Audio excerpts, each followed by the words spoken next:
basically, initially in the factories, generally the biscuit factories or bread factories, they wouldn't employ any Sikhs. And people had to fight there. For example, the only biscuit factory here who employed Sikhs with turbans was McFarlane Lang and Co at that time, because the manager had come from Kenya who had worked with Sikhs. But the other bakeries, we had to fight everywhere. Even in the buses, you will remember that somebody started to wear a turban, there was a lot of problems. So we had to fight. And the law for motorcycles was that you had to wear a helmet. And Baldev Chal said, no, we are not allowed to. He was arrested, court fined them. He came out, rode the bike again, he was arrested so many times. And the judge asked him, are you going to pay your fines now, Mr. Chahal? He said no. He said, think about, it's very serious. He said, I have already thought about it. So, and the judge told the police officers, take him to the cells. So the judge knew the history that the Sikhs are not going to, that judge was very, very shrewd. And then two, three others followed as well for some times, and so he had a chat with the Home Office. The Home Office said, I don't know what conversation took place between them. And the judge came in the afternoon and said, release him, and the decision would be taken at a later stage. The Home Office considered, and the decision was that the Sikhs are exempt from that. I still say that Bhangra is British, it's a Southall invention. The way it is now is definitely a Southall invention.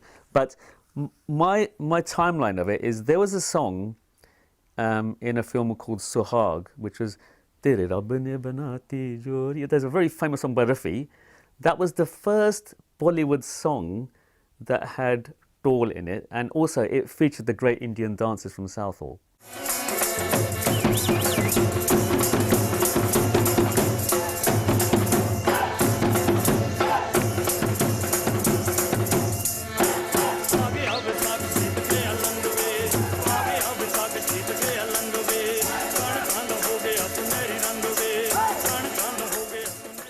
So that song, even though it's musically it's a Bhangra song, the lyrics are in Hindi. That song was the song that everybody sang at weddings, because that was the song to sing at weddings. I think that inspired us all to, it got the ball rolling in a way. But the flagship of the whole of the UK British music industry became Punjabi music. There were two centres, as you say, of Punjabi music. I think the West Midlands centre was very, let's say it's more traditional, whereas in London and Southall it was more rich, colourful and sort of more fun, I would say. The wedding scene started to, we were doing 5 or sometimes 6 gigs a weekend. So Friday nights, a birthday party, another cottage in the morning, a party, and we drove, we drove 3 cars into the ground, just travelling from Southall to Birmingham, Coventry, Derby, Kent, And very soon after that, we were at weddings in the Dominion Centre upstairs, Dominion Cinema upstairs in that sort of the bit above the cinema. Sometimes there was a film on at the same time. What was great about the Panjabi community was that we had the confidence to write brand new songs. My mum began to write songs from a women's perspective rather than what a man thought a woman should say. Kade Udham Singh Day, kade Bhagat Singh Day, kade Diwali da program, kade New Year, ਇਸ ਤਰ੍ਹਾਂ ਮਨਾਉਂਦੇ ਰਹਿੰਦੇ ਹੁੰਦੇ ਸੀ ਤੇ ਮੈਂ ਹਮੇਸ਼ਾ ਉੱਥੇ part ਅਦਾ ਕਰਦੀ ਰਹੀ ਆਪਣੇ ਆਈਟਮ ਵਗੈਰਾ ਗਾਉਂਦੀ ਰਹੀ ਹਾਂ। ਹਾਂਜੀ, ਕੋਈ ਵੈਸੇ ਸਹੀ ਗੱਲ ਕਹਿ ਰਹੇ ਹੋ ਕਿ ਉਹਨਾਂ ਦਿਨਾਂ ਦੇ ਵਿੱਚ ਕੋਈ ਫੀਮੇਲ ਸਿੰਗਰ ਵੀ ਨਹੀਂ ਸੀ। ਗਿਆਨੀ ਦਰਸ਼ਨ ਸਿੰਘ ਉਹਨਾਂ ਨੇ ਫੋਨ ਪਹਿਲਾਂ ਘੁਮਾਉਣਾ ਸ਼ੁਰੂ ਕਰ ਦੇਣਾ, ਕਹਿੰਦਾ ਹੁਣ ਭੁੱਲਿਓ ਨਾ ਉਹ ਦਿਨ ਨਾ ਭੁੱਲਿਓ, ਕਿਉਂਕਿ ਤੁਹਾਡੀ ਸੀ ਆਈਟਮ, ਸੈਕਿੰਡ ਆਈਟਮ ਤੁਹਾਡੀ ਰੱਖ ਰਹੇ ਸਪੀਚ ਤੋਂ ਬਾਅਦ। ਮੈਂ ਕਿਹਾ ਜੀ ਜ਼ਰੂਰ ਹਾਜ਼ਰ ਹੋਵਾਂਗੇ। ਹੋਏ ਡਾਂਗਾ ਮਾਰਨ ਵਾਲਿਆ ਭੈਣਾਂ ਦੇ ਵੀਰਾ ਤੇਰੀ ਜਾਨ ਨੂੰ ਪਈਆਂ ਰੋਂਦੀਆਂ ਪੰਜਾਬੀ ਹੀਰਾ ਤੇਰੀ ਜਾਨ ਨੂੰ ਪਈਆਂ ਰੋਂਦੀਆਂ ਪੰਜਾਬੀ ਹੀਰਾ ਹੋ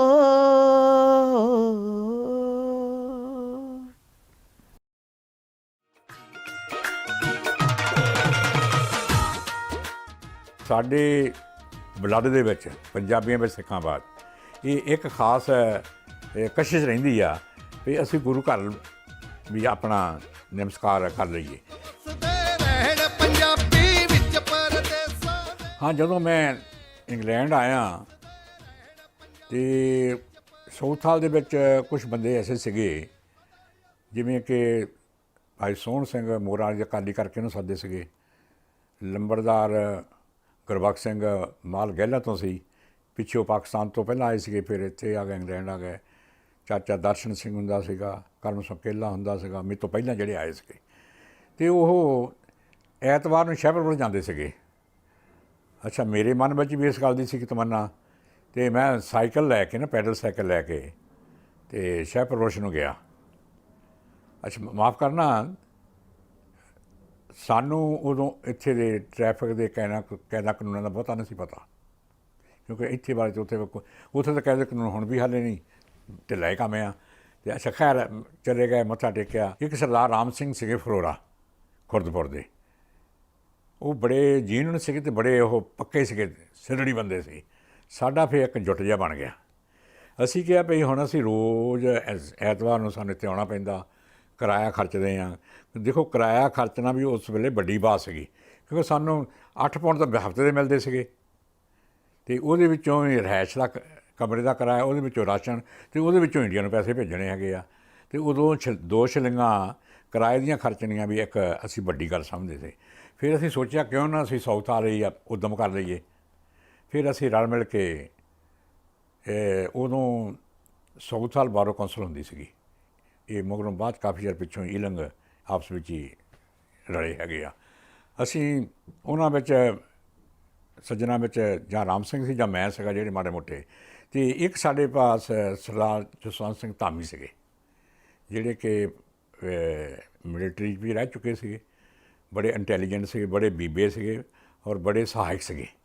ਅਤੇ ਉਹਨਾਂ ਦੀ ਗਾਈਡੈਂਸ ਥੱਲੇ ਵੀ ਅਸੀਂ ਇੱਥੇ ਕਾਫੀ ਆਪਣੇ ਆਪ ਨੂੰ ਡਿਵੈਲਪ ਕਰਨ ਲਈ। The first Gurdwara, not Gurdwara, was 11 Beaconsfield Road, and there was a house basically. It was bought and it was in Surjit Singh Bilga's name. ਇਹਦੇ ਕਮਰੇ 7-8 ਕਮਰੇ ਵੱਡਾ ਮਕਾਨ ਸੀਗਾ, ਅਤੇ ਅਸੀਂ 2100 ਪਾਉਂਡ ਇਕੱਠਾ ਕਰ ਲਿਆ, ਅਤੇ 2100 ਪਾਉਂਡ ਮੇਰੇ ਨਾਂ 'ਤੇ ਲਈ ਹੈਗੀ ਆ, ਮੌਰਗੇਜ ਲਈ ਹੈਗੀ ਆ। ਅੱਛਾ, ਉਸ ਤੋਂ ਪਿੱਛੋਂ ਸਾਨੂੰ ਫਿਰ ਗ੍ਰੰਥੀ ਇੱਕ ਅਫਰੀਕਾ ਤੋਂ ਮੀਆਂ ਸਿੰਘ ਸੀ ਬਜ਼ੁਰਗ, ਸਾਡੇ ਲਾਗੇ ਪਿੰਡ ਹੈਗਾ ਢੇਸੀਆਂ, ਬਾਬਾ ਸਿੰਘ ਢੇਸੀਆਂ, ਉੱਥੋਂ ਦੇ ਸੀਗੇ। ਅਤੇ ਉਹਨੇ ਬਸ ਕੋਈ ਤਨਖਾਹ ਨਹੀਂ, ਰਿਹਾਇਸ਼ ਅਤੇ ਰੋਟੀ ਪਾਣੀ 'ਤੇ ਉਹ ਉੱਥੇ ਸੇਵਾ। ਅਤੇ ਉਹਦੇ ਵਿੱਚ ਇੱਥੇ ਇੰਡੀਆ ਹਾਊਸ ਵਿੱਚ ਇੱਕ ਸਰਦਾਰ ਕੰਮ ਕਰਦੇ ਸੀਗੇ, ਉਹਨਾਂ ਨੂੰ ਅਸੀਂ ਮੁਖੀ ਬਣਾ ਲਏ, ਪੜ੍ਹੇ ਲਿਖੇ ਸੀਗੇ, ਉਹਨਾਂ ਨੂੰ ਇੱਥੇ ਦਾ ਸਾਰਾ ਵਾਤਾਵਰਨ ਦਾ ਵੀ ਮਤਲਬ ਸੀਗਾ।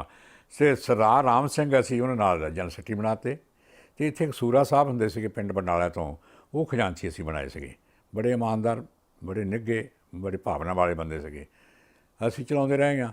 ਉਸ ਤੋਂ ਬਾਅਦ ਦੂਜੀ ਵਾਰੀ ਜਦੋਂ ਹੋਇਆ ਨਾ, ਮਤਲਬ ਸਾਲ ਲੰਘਣ ਤੋਂ ਬਾਅਦ, ਇਹ ਧਾਮੀ ਸਾਹਿਬ, ਉਹਨਾਂ ਦੀ ਸੋਚ ਬਹੁਤ ਤਕੜੀ ਸੀਗੀ ਔਰ ਫਿਊਚਰ ਵਾਸਤੇ, ਲੇਕਿਨ ਸੀਗੇ ਉਹ ਤਹਮਲ ਨਾਲ ਚੱਲਣ ਵਾਲੇ, ਆਹਿਸਤਾ ਆਹਿਸਤਾ।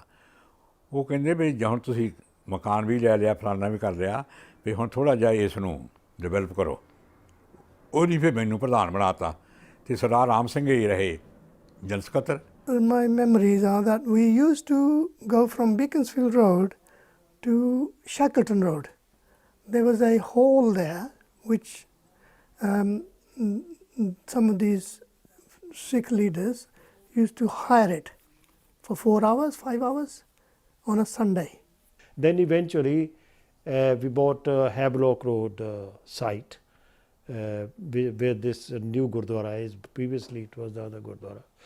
ਉਹ ਖੰਡਾ ਮੰਗਾ ਕੇ ਪਹਿਲੀ ਵਾਰੀ ਉਸ ਖੰਡੇ ਦੇ ਨਾਲ ਇੱਥੇ ਅਮਰ ਪ੍ਰਚਾਰ ਕੀਤਾ ਸੀ, ਜਿਹੜਾ ਕਿ ਇੰਡੀਆ ਤੋਂ ਬਾਈ ਏਅਰ ਇੱਥੇ ਮੰਗਾਇਆ ਸੀਗਾ। ਤੇ ਉਸ ਤੋਂ ਪਿੱਛੋਂ ਫਿਰ ਚਲੋ ਗੱਲ ਵੱਧਦੀ ਗਈ ਆ। ਜਦੋਂ ਹੁਣ ਮੈਨੂੰ ਲਿਆਏ ਵੀ ਨਾ ਇੱਥੇ ਸਿੰਘ ਸਭਾ ਦੇ ਵਿੱਚ, ਮੇਨ ਚੀਜ਼ ਤੇ ਆ ਵੀ ਪਹਿਲਾਂ ਸਿੰਘ ਸਭਾ ਬੈਂਕਰਪਟ ਹੋਣ ਲੱਗੀ ਸੀ, ਕਿਉਂਕਿ ਜਿਹੜਾ ਪਹਿਲਾ ਕਰਜ਼ਾ ਚੜ੍ਹਿਆ ਸੀ ਨਾ ਉਹ ਫਿਰ ਬੈਂਕ ਕਹਿੰਦੀ ਸੀ ਦਿਓ। 8 ਲੱਖ ਲਿਆ ਸੀ, ਕੋਈ 23 ਲੱਖ ਹੋ ਗਿਆ ਸੀ। ਉਹਨਾਂ ਦਿਨਾਂ ਸਰਦਾਰ ਮਨਮੋਹਨ ਸਿੰਘ ਹੁਣਾਂ ਨੂੰ ਕਹਿ ਕੇ ਉਦੋਂ ਖਜ਼ਾਨਾ ਮੰਤਰੀ ਤੇ ਉਹਨਾਂ ਨੇ ਇੰਡੀਆ 'ਚ ਉਹ ਕਹਿੰਦੇ ਵੀ ਤੁਸੀਂ ਮੂਲ ਦੇ ਦਿਓ ਤੇ ਵਿਆਜ ਛੱਡ ਦਿੰਦੇ ਆ। ਮੈਂ ਕਿਹਾ ਜੀ ਹੁਣ ਅਸਲੀ ਗੱਲ ਦੱਸੋ। ਕਹਿੰਦੇ ਜੀ ਮੈਂ ਅੱਜ ਸਿੰਘ ਸਭਾ ਗਿਆ ਸੀ ਤੇ ਮੈਨੂੰ ਸਿੰਘ ਸਭਾ ਦੇ ਪਤਵੰਤੇ ਸੱਜਣ ਮਿਲੇ ਸੀ ਤੇ ਉਹ ਕਹਿੰਦੇ ਸੀ ਵੀ ਜੇ ਹਿੰਮਤ ਕਿਤੇ ਰਿਸੀਵਰ ਬਣ ਜਾਏ ਤੇ ਕਰਜ਼ਾ ਲੈ ਜਾਊਗਾ। ਤੇ ਕਹਿੰਦਾ ਵੀ ਬਾਪੂ ਕਹਿੰਦੇ ਵੀ ਗੱਲ ਕਿਹਾ ਵੀ ਤੇਰਾ ਪੇ ਹੁਣ ਕਰਜ਼ਾਈ ਨਾ ਮਰੇ ਤੇ ਤੂੰ ਰਿਸੀਵਰ ਬਣ ਕੇ ਤੇ ਕਰਜ਼ਾ ਲਾ ਦੇ। ਉਹਨਾਂ ਨੂੰ ਹੁਣ ਇੰਨਾ ਪਤਾ ਵੀ ਕਿਹੜੀ ਛੇਤੀ ਹੋਣਾ। ਤੇ ਮੈਂ ਦਿਲ ਸੋਚਿਆ ਵੀ ਮੈਂ ਕਿਹਾ ਜੀ ਵੀ ਹਾਂ ਆਪੇ ਦੇਖੋ ਨਾ ਅਸੀਂ। ਤੇ ਮੈਨੂੰ ਕਹਿੰਦੇ ਵੀ ਤੂੰ ਇੱਕ ਗੱਲ ਭੁੱਲ ਗਿਆ, ਆ ਜੋ ਕੁਛ ਮਿਲਿਆ ਆ। ਉਹਨੇ ਮੈਨੂੰ ਦੱਸਿਆ, ਉਹ ਕਹਿੰਦੇ ਭਈ ਸਾਡਾ ਪਰਿਵਾਰ ਤੇਰੇ ਮੁੰਡੇ ਹੁਣ 7ਵੀਂ ਪੀੜ੍ਹੀ 'ਚ ਆ ਗਏ, ਅਸੀਂ ਸਿੱਖੀ ਨਾਲ ਜੁੜਿਓ ਹਾਂ। ਤੇ ਮੈਂ ਕਿਹਾ ਜੀ ਫਿਰ ਹੁਣ ਕਹਿੰਦੇ ਵੀ ਬਸ ਤੂੰ ਇੱਕੋ ਹੀ ਮੈਂ ਤੈਨੂੰ ਗੱਲ ਕਹੀ ਆ ਵੀ ਹੁਣ ਤੇਰਾ ਪੇ ਕਰਜ਼ਾਈ ਨਾ ਮਰੇ ਕੰਮ ਕਰਦੇ। ਤੇ ਮੇਰੇ ਕੋਲ ਕੋਈ ਰਾਹ ਨਾ ਰਹਿ ਗਿਆ ਤੇ ਮੈਂ ਕਿਹਾ ਜੀ ਆਪਾਂ ਕਰਦੇ ਹਾਂ। ਤੁਸੀਂ ਜਰਮਨ ਚਲੇ ਜਾਓ, ਜਰਮਨੀ ਚਲੇ ਜਾਓ, ਉਹਨਾਂ ਨੇ ਆਪਣੀ ਆਪਣੀ ਲੈਂਗੁਏਜ 'ਚ ਬੋਲਣਾ। ਫਰੈਂਚ ਤਾਂ ਉਹ ਵੀ ਆਪਣੇ 'ਚ ਪ੍ਰਾਊਡ ਨੇ, ਉਹ ਫਰੈਂਚ ਬੋਲਦੇ ਨੇ। ਅਸੀਂ ਜਾਏ 2-3 ਵਾਰੀ ਉੱਤੇ ਤੇ ਜਦੋਂ ਦੇਖਣਾ ਕਿ ਅਸੀਂ ਇੰਗਲਿਸ਼ ਬੋਲਦੇ ਤਾਂ ਉਹਨਾਂ ਨੇ ਆਪਣੇ ਬੋਲਦੇ ਨਹੀਂ ਹੈ, ਇੰਗਲਿਸ਼ ਨਹੀਂ ਬੋਲਦੇ ਉਹ।